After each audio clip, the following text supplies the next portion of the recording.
family, it's Friday, September 3rd, and I'm not coming to you live from in front of the White House. So as most of you know, during high school I did TV production for my elective, and I spent a lot of time working with the technical aspect of film, and playing around with this camera has reawakened a lot of that, and I like playing around with a lot of the different effects and tools. But I know not all of you have the same familiarity and expertise with videos and find uploading to YouTube a little frightening. Yes, I'm looking at you, Grandma. So I want to take this time to lay out a few simple steps for uploading videos. Now the first thing you obviously need is some type of camera. Now I have a couple cameras that I use for my videos.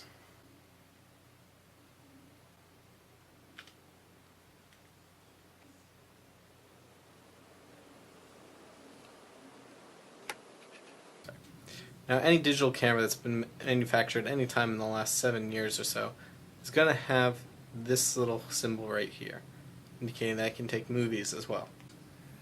Also, the other popular things like using cell phones, but for the most part I still end up using my camcorder for pretty much everything.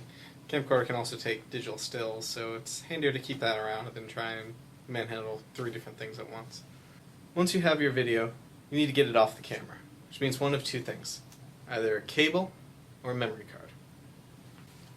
If you're dealing with a cable, you usually have one that's either a proprietary port that plugs directly into your camera, one that's a USB that plugs directly into your computer. If you're dealing only with your cards, you usually have to have a separate card reader that's attached via USB, although some computers have them built in now.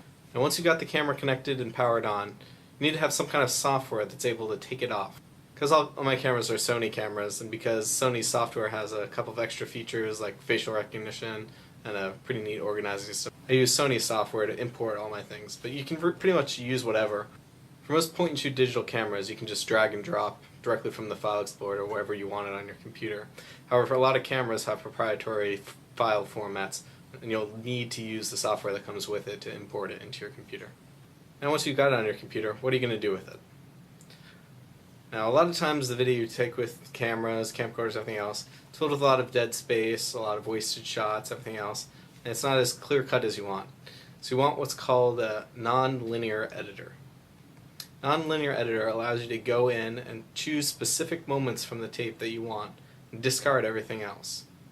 The non-linear editor that I use is the Sony Vegas Movie Studio Platinum version 10. If you use a Macintosh or anything like that, it comes with iMovie, which, while it's powerful, it only deals with a couple of formats, so you'll have to do a lot of file converting. So that's probably not for you. I'll show you what Vegas looks like as I'm editing the videos. Now the first step in creating any video is importing the media that you need. So go up here to the File menu, click Import Media, then go to the location where you saved the imported media from your camera. Once you find it, it should show up inside that left panel with all the pictures. Once the video shows up in that panel, all you have to do is drag and drop that down into the little toolbar at the bottom. From there, you can split that timeline, edit, cut and paste as you need to make your video. Now once you're done with your video and you want to upload it to YouTube, all you have to do is go back to that File menu, click Upload to YouTube, enter in our username and password, give it a title, description, tag, whether you want it a high or low quality, and public or private, then click the Upload button at the bottom. From there, it'll render and then upload automatically. Now the higher quality videos do take a while. That's all it takes to upload a video to YouTube.